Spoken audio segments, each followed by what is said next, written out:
Perkenalkan, nama saya Sname Tomarbun, NIM 114240033, jurusan Teknik Lingkungan, Fakultas Teknologi Mineral. Saya akan menjelaskan bagaimana dampak aktivitas tektonik terhadap ekosistem dan solusi pengelolaannya.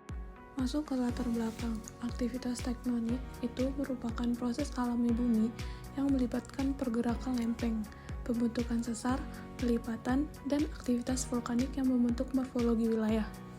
Meskipun berperan dalam pembentukan lanskap, aktivitas ini juga dapat menyebabkan kerusakan yang serius pada ekosistem.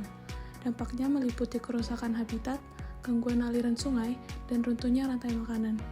Fenomena seperti ini contohnya itu ada gempa, tsunami, dan letusan gunung berapi yang dimana dapat merusak lingkungan dan mengganggu kehidupan satwa.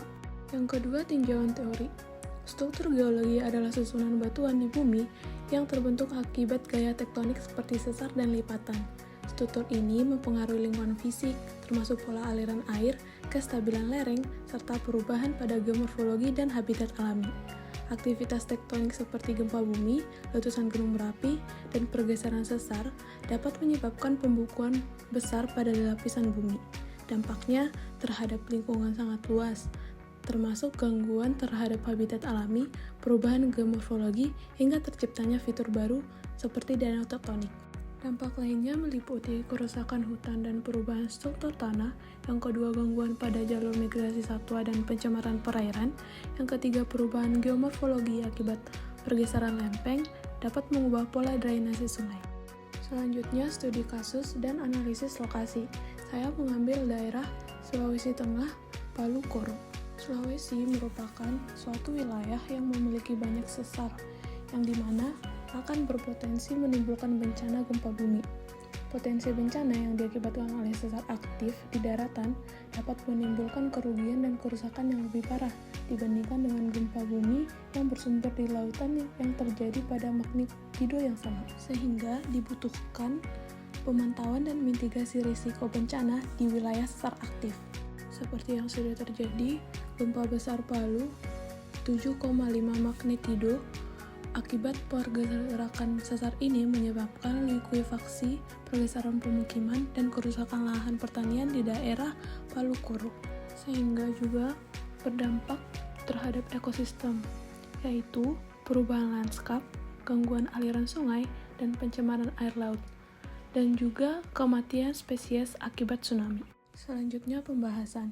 Sulawesi berada di pertemuan tiga lempeng besar, yaitu Indo-Australia, Eurasia, dan Filipina, sehingga sangat rawan gempa tektonik.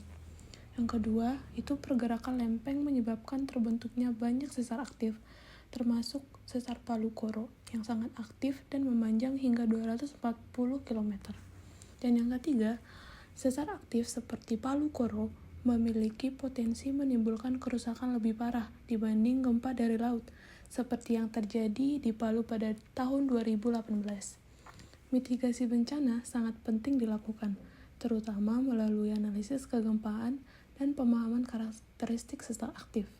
Gempa dan tsunami tidak hanya merusak infrastruktur, tetapi juga mengganggu ekosistem pesisir dan laut, menyebabkan pencemaran dan kematian biota laut.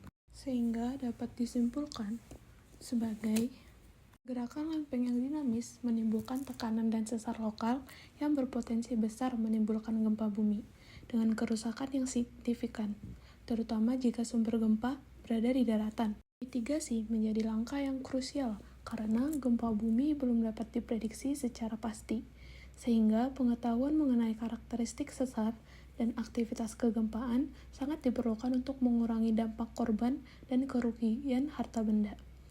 Gempa besar di Palu yang diikuti oleh tsunami menunjukkan bahwa aktivitas tektonik tidak hanya berdampak pada kerusakan fisik infrastruktur dan juga korban manusia, tetapi juga menyebabkan kerusakan yang sering. Sekian yang bisa saya sampaikan. Jika ada kesalahan kata, mohon dimaafkan. Terima kasih.